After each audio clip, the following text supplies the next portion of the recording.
Ronaldo, temos uma questão sobre o São Paulo. O time me parece que vai ser o mesmo do outro jogo.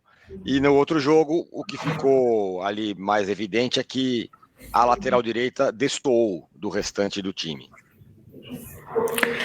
Então, eu acho que essa é a situação, a lateral direita, é a questão dessa nova formação do Crespo, né, que agradou bastante nas 3 últimas partidas, empate Bragantino, vitória contra o Corinthians, vitória contra o Juventude, essa formação com 3 zagueiros, em que o Cédric não consegue contentar a todos, ou a quase ninguém, na ala direita. E o Cédric hoje é o único jogador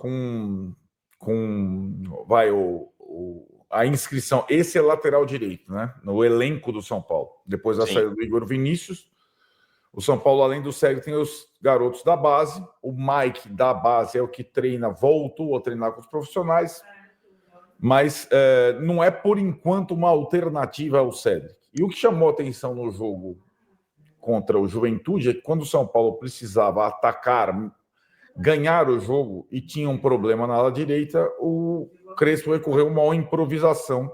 Sim. A entrada do Bobadilla no lugar do Cédric, com a passagem do Rodriguinho para o meio campo, né? Entrou o Rodriguinho e saiu o Cédric e o Bobadilla foi para a lateral. O Rodriguinho acabou participando da jogada do gol, mas ficou claro que o Bobadilla faz muita falta no meio de campo e na lateral ele não é um jogador daquela característica, né? Então essa situação fica para o jogo do Fluminense, para os próximos jogos. Já começa a Copa do Brasil no meio da semana e o São Paulo tenta, nessa janela de transferência, com um pouco recurso que tem, contratar um lateral, né? O São Paulo só consegue contratar um lateral hoje do mercado nacional sem muito custo, ou do mercado internacional, como foi o Cédric, um jogador disponível sem clube, sem vínculo, né? É incrível, né, a falta de poder do São Paulo no mercado. As pessoas às vezes não se dão conta. O Mike do Palmeiras, um dos 3 laterais do Palmeiras, está indo para o Santos, lateral direito. Cairia muito bem no São Paulo como ala. O Santos acabou de contratar o Igor Vinícius. Então o Santos contratou um lateral do São Paulo e um do Palmeiras. O Santos tem muito mais poder no mercado atual que o São Paulo. É incrível. É assim que está tocando a banda esse ano. Então, eu acho que é um bom exemplo. Pensa, né? Porra, o Santos, time que veio da Série B, tem um monte de problemas financeiros, contratou na janela do meio do ano 2 laterais direitos. Um do São Paulo e um do Palmeiras.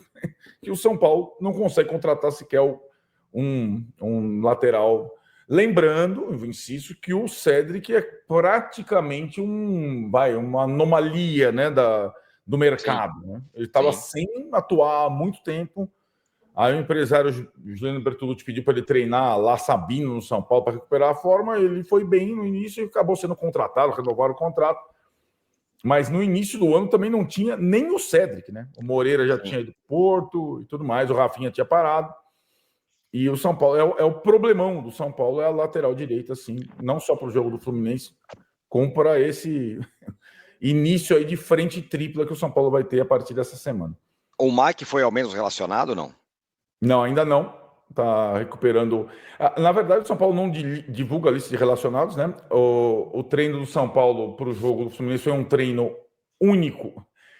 Outra situação que eu não me conformo, né? Aí o intervalo do jogo do São Paulo para o Juventude, para o São Paulo e o Fluminense é ridículo.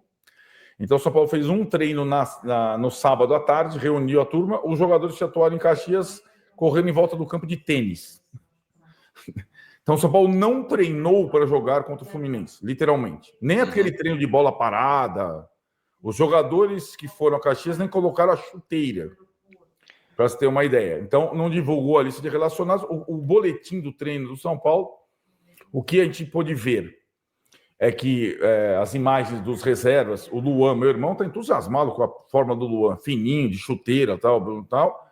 E o Lucas Moura e o Luca, moleque, treinando no campo com a fisioterapia, e o Luiz Gustavo participando das atividades com os demais, ainda sem choque, sem contato, ele que se recupera da embolia pulmonar. É possível, Tironi, que o Luiz Gustavo tenha uma perspectiva de volta ou não no início desse mês de agosto, quando completaria os primeiros 3 meses da ausência, ele seria reavaliado para ver se ele pode eventualmente retornar à atividade física normal, né? Ainda não é ele não pode treinar normalmente com os demais. Então, é isso. Em tese, o São Paulo vai repetir o time que jogou em Caxias. Fica aquela dúvida: Alan Franco ou Sabino? O Crespo falou que o Alan Franco estava com problemas, ele treinou, né? O Sabino jogou contra o Juventude, mas o resto deve ser a equipe que vinha jogando. Pelo que o Crespo falou na coletiva do outro jogo, o Alan Franco estava poupado porque estava com dores, né? Mas aí ele falou, não, se a gente usou o Alan Franco hoje, não usaria no fim de semana. Então é possível, se tudo correu bem, que volte o Alan Franco, e aí talvez o Sabino contra o Fluminense, contra o Atlético Paranaense pela Copa do Brasil, que é quinta-feira só. Mas enfim, pode ser. E menos mal que pelo menos vai repetir o time, né? Pelo menos os caras estão mais ou menos entrosados, vai. É claro que é ruim não treinar, mas menos mal que se vai repetir o time. A última vez que a gente tinha essa expectativa era no jogo com o Corinthians, ia repetir o time. Aí o Enzo Dias machucou, exatamente. Passou mal no aquecimento e o Oscar machucou com 10 minutos de jogo, né? Mas seria o mesmo time do jogo do Bragantino, por exemplo. Muito bem, o mesmo time. Quero dar outro recado aqui para você. E o Fluminense, hein? Vem como? Bom, o Fluminense vem de 3 derrotas, né? As 3 derrotas pós-mundial para os principais times do brasileiro. Perdeu para o Cruzeiro, para o Flamengo e para o Palmeiras. Perdeu o Palmeiras de virada no meio de semana, num jogo até que jogou melhor, mas o fato é que zerou depois do Mundial, depois que perdeu o Arias, né? Vendido ao futebol inglês. Para esse jogo, ele tem um desfalque novo, que é o zagueirão lá, o Inácio, que se machucou contra o Palmeiras. E aí o Thiago Silva vai jogar. Contra o Palmeiras, o Thiago Silva começou no banco para ser preservado. Então, já indica que aquele esquema com 3 zagueiros do Mundial, com a lesão do Inácio, dificilmente será utilizado. Ou o Renato, se quiser utilizar os 3 zagueiros e espelhar o São Paulo, ele fez isso várias vezes no Mundial, hein? Contra time que jogava com 3 zagueiros. Pode ser que ele faça. Aí, com uma improvisação, o Thiago Santos, que já jogou muitas vezes com o zagueiro, aquele volante que foi do Grêmio, do Palmeiras, jogando como um terceiro zagueiro. Eu acho bem possível que o Renato volte aos 3 zagueiros, mesmo sem o Inácio, contra o São Paulo. A torcida não gosta muito. A torcida do Fluminense não gosta, não de 3 zagueiros, não gosta quando o Thiago Santos vira 3 zagueiros, a torcida do Fluminense. Mas é fora de casa, né? Fora de casa. O São Paulo joga com 3 zagueiros, com 2 atacantes, é bem possível. Eu estou imaginando. Não, eu quis dizer assim, não que ela não gosta de 3 zagueiros, que aliás funcionou no Mundial. Ela não gosta de 3 zagueiros considerando o Thiago Santos zagueiro. É que agora sem o Inácio seria a única possibilidade, né? Ignácio, né? Exatamente. E o resto do time, ele tem mudado, ele tem uma dúvida que agora ele passou a contar com o John Kennedy de novo. O John Kennedy ainda não começou nenhuma partida, mas como o Cano vem oscilando muito, e o Everaldo também, é possível que o John Kennedy comece. O Fluminense tem 3 centroavantes, o Everaldo, o Cano e o John Kennedy. Sim. E o Sotel tem virado titular depois da saída do Arias. O Ganso voltou também, ainda não como titular, mas voltou a jogar depois de um bom tempo. Então o Fluminense tem algumas alternativas para mudar, se o Renato quiser, para o jogo com o São Paulo, né? Fluminense que voltou mal do Mundial, né? Quer dizer, voltou mal, modo de dizer, mas sim, voltou mal. Perdeu todas, mas jogou com todos os times fortes, né? Palmeiras, Flamengo... E Cruzeiro. E Cruzeiro. Jogou os 3 melhores, né? Então perdeu as 3, né? Vai precisar ganhar também. O São Paulo precisa tomar muito cuidado. Quem apita, hein?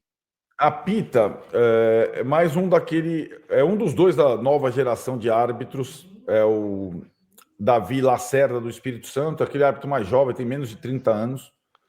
É uma das revelações do campeonato. Tem a característica de deixar o jogo correr mais, né? Vamos ver se dá tudo certo. É um jogo, tem muito jogador. O time do Fluminense é muito isso, né?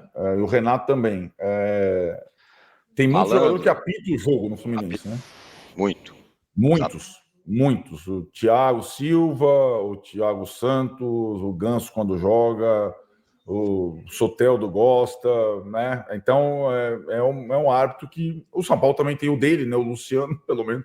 Só um, mas tem. Só, né? Então é um árbitro que ele tem, se ele não se deixar intimidar, ele tem boas condições. Bom, o jogo é às 4 horas. Pela última parcial que eu vi, tinha vendido 30 mil ingressos. Tem alguma nova parcial? 30 mil ingressos é a parcial do sábado de manhã. A expectativa é de até 40 mil. Insisto, se o São Paulo fizesse promoção de ingressos, lotaria o estádio, não faz. Claro. Isso é uma vergonha, o mesmo preço do jogo com o Corinthians, vai ser assim contra o Atlético Paranaense, eu acho absurdo. Então, mas deve ter pelo menos entre 35 e 40 mil pessoas no Morumbi. Domingo à tarde, é raro, né? O São Paulo jogar domingo à tarde, mas em torno de 35, 40 mil pessoas no campo.